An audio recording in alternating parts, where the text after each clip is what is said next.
The Chicago Bulls locker room is clearly falling apart, and as players continue to express their frustrations within the locker room and with the play on the basketball court, one has to ask, will the front office stand up? And with several things going on in the trade world, why are the Bulls not looking at the obvious? Y'all know we're going to talk about it, break it all down, but you got to hear the music first.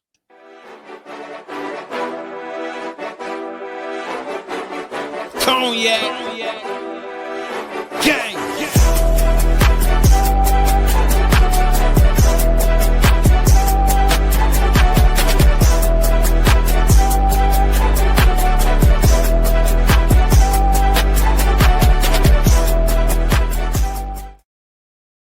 Shy Boys podcast with the Cognac Boys. I'm Cognac Boy Bobby, and I'm holding it down on today's daily episode. So if you're tuned in, like talking Bulls basketball, even when they give you a headache for the umpteenth time, make sure you go ahead and hit that like button and subscribe.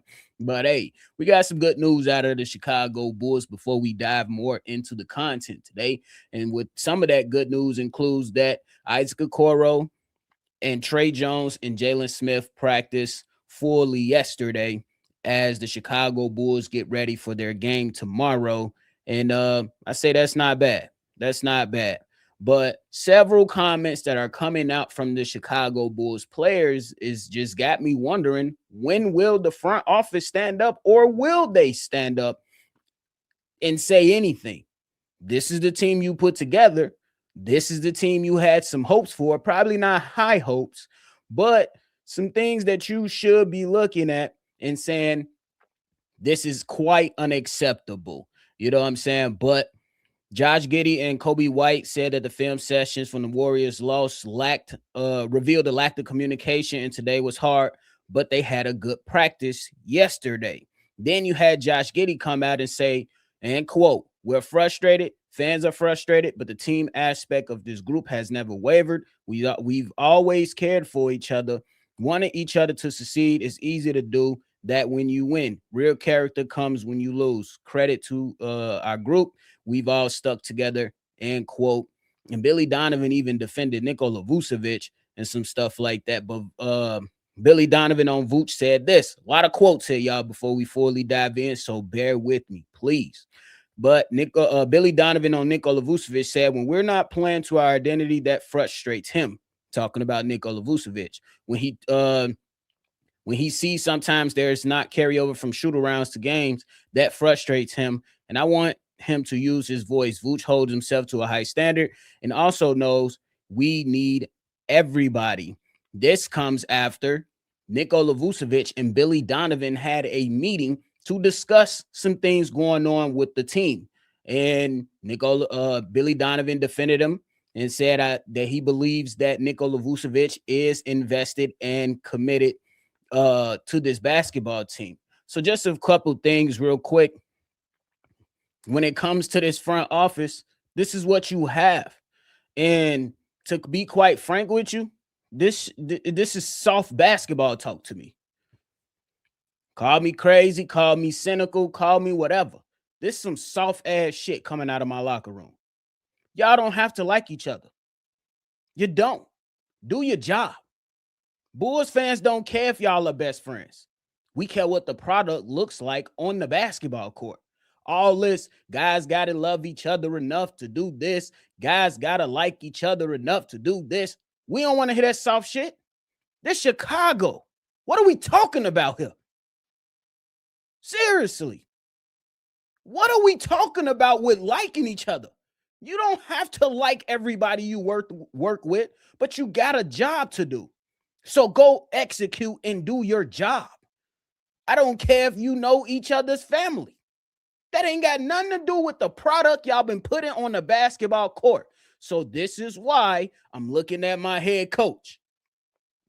This is why I'm looking at my front office and wondering, will they stand up? And if you are, when?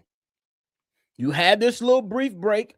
You know what I'm saying? You haven't played since the weekend to where you got stumped by the Golden State Warriors, and you had some time off to evaluate yourself, to do what Josh Giddey said and quote unquote look in the mirror. You had time. So are we as Bulls fans just supposed to continue to sit through this without anything happening as far as trades or moves or something? Or will the front office allow it just a few more games and then step to the podium? Because you have an opportunity that's right in front of you to go out there and do something. The Chicago Bulls just went through a soft-ass stretch of playing the Pelicans, the Pacers, the Brooklyn Nets, and they lost. Where we currently stand at, don't nobody want to hear that buddy stuff. And that's just the real of it. We don't care about that as Bulls fans. We want to see this team be competitive. Nobody is out there asking them to do the Oklahoma City Thunder thing and going 24-1. Nobody's asking that. We asking you to do the simplest thing, and that is compete. That is compete. And it looks at the front office, and we look at the front office and say, hey, what are you banking on? Are you going to force Chicago Bulls fans to sit here all of 2025 until you are ready for 2026? Are you going to continue to ignore the fact that Nikola Vucevic trade value is through the basement and ain't nobody coming to trade for him? Are you going to look at this team outside of or beyond 2026 and say, hey, man, I know that we like certain players. I know my fans like certain players. I know that we have players and have expectations for them, but something has to change so we can move for 2026 and beyond. Will they get to that point? When is the right time for the front office to come out here or at least show us by their actions that they're serious about putting a winning product on the damn basketball court? Those are all legit questions. Bulls fans, we fed up with the, hey, this guy can really develop and we can give him a little bit more time. We don't want to hear that no more. At least I don't. We don't want to hear that no more. I believe outside right now as it currently stands, in my personal opinion, outside of two current players that are playing basketball each and every night with Josh Giddey and Monty Buzelis, everybody should be discussed. That's just my opinion.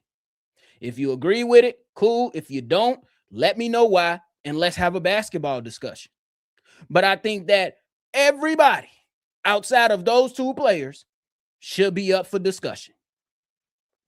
You as a GM, you as president of basketball operations, wherever you are, Mark Eversley and Artūras Karnišovas, this is your job to fix things when they are not right and fix them with competence and fix them to help Chicago Bulls fans have more than just belief, but have confidence in our team that they're going to go out there and win basketball games.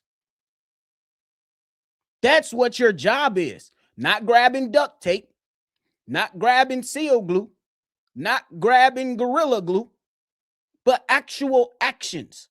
Y'all have stood in front of this and said you have a plan in place. We're not going to skip steps. Okay, so what is the plan and how are you not going to skip steps? Because the plan right now look like it's off track.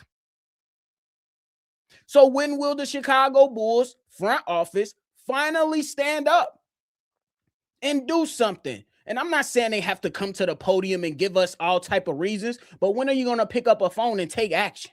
I think that'll speak more volumes than us hearing you arm us to death at a damn microphone. I think that'll be more feasible. Your locker room sounds soft. Does that go back to some of the things Nikola Vucevic saying that I criticized him on? Yes, it does. But at the same time, we are the fans. Y'all are the players that's supposed to keep a lot of y'all troubles inside. And now every single time y'all step to a microphone, we got to hear about whether y'all like each other or love each other. We don't want to hear that shit. Go hoop. Go hoop. That's it. That is it. And my head coach, why are we constantly having to hear from you say things like this as well? Yes, you need chemistry to be a good team. Yes, you do. But that don't mean you got to love each other. We don't want to hear that. We don't care about that. We care about the things that transpire on the basketball court. So now we move into the next part. Are the Bulls actually failing to understand the obvious? The obvious is the way you constructed this team is not conducive to winning. It is not conducive to showing that we are moving forward, and then we can now be in the reins of a Houston Rockets or Detroit Pistons, hell, even a San Antonio Spurs. We're not in that realm right now. So how do we move forward? The obvious is, in my personal opinion, for the Chicago Bulls, you should be trying to acquire assets, whether in players or draft capitals. And I'm not talking about young players with experience, because obviously the damn solution with young players of experience got guys on the basketball court that are young and has experience, and they look soft out there. The obvious things. Do the obvious things. We go back, and I keep regurgitating the same thing, y'all. The obvious things. Do the obvious sometimes. Sometimes you get guys that want to go out there and be the smart ass of the group. But sometimes the more obvious selection is right there for you to help push you forward. One example, Walker Kessler, Dalen Terry. Another example, Derek Queen, Noah Essengate. Another example, getting Andre Drummond out of here for 2 first-round picks. It's too much stuff that's right there that's obvious, and then you can figure your way through this.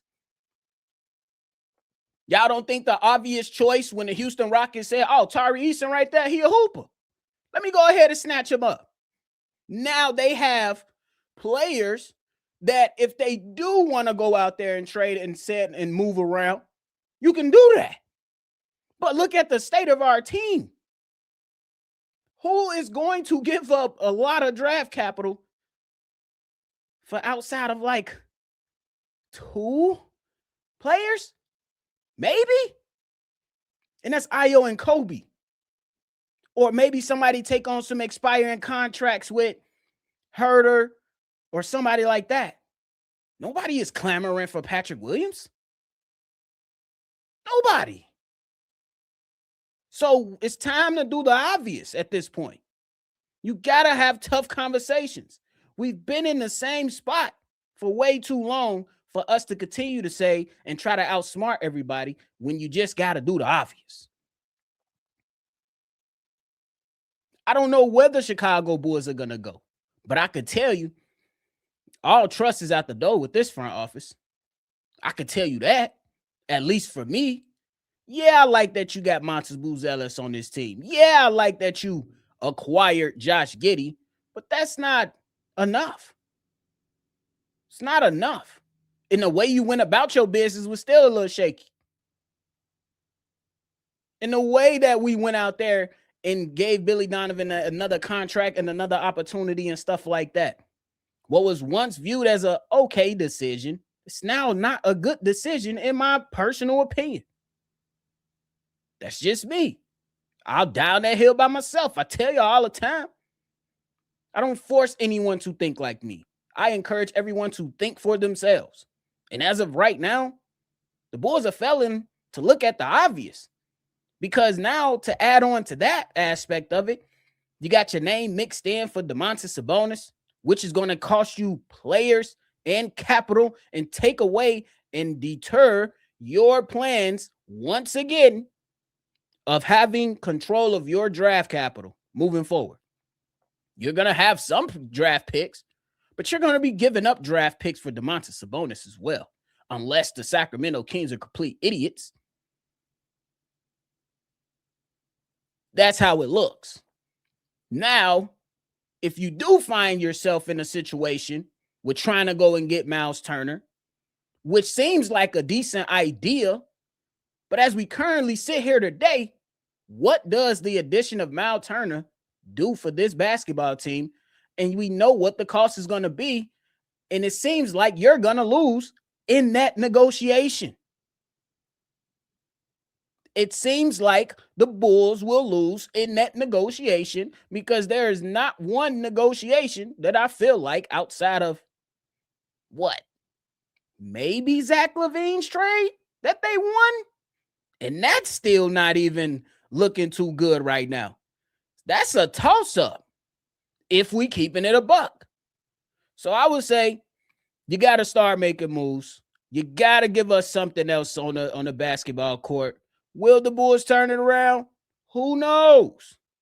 Who knows? But all this talking about liking and loving, toss it out the window. It has to go. Toss it out the window. Stop telling me that we like each other and that we cool. I don't care. And I'm pretty sure there is not a lot of people that will say they do care. Do we want y'all to have chemistry? Absolutely. But to come with this like and love shit, this ain't Flavor of Love. This ain't Love Island. We don't care. So don't even come to the podium if you're the Chicago Bulls front office. Let's get some action going. I don't want to hear you talk. I ain't even going to lie to you because we're going to regurgitate the same BS that we've been hearing. Let's put some action into making change. Let's do that. Let's do that. I'm pretty sure everybody agree. We for the action. Let's do that. But hey, that is it for me today, y'all. I appreciate y'all for tuning in to another episode of Shy Boys Podcast. Before y'all get up out of here, make sure you hit that like button, subscribe to the channel, and hit that notification bell as well, man. R-Dub, we're going to have that voicemail that you sent in to us yesterday. We're going to have that coming up on the next episode, brother. So that gives all you people out there listening the opportunity to join our mailbag episode. That's going to be dropping tomorrow. You call in, state your name, leave your take. The number to do so is 773-242-9219. And it's also in the description. We appreciate y'all over here. Try your best to see red. And y'all already know we're going to catch y'all on the next one for sure. Peace. Cognac. Gang.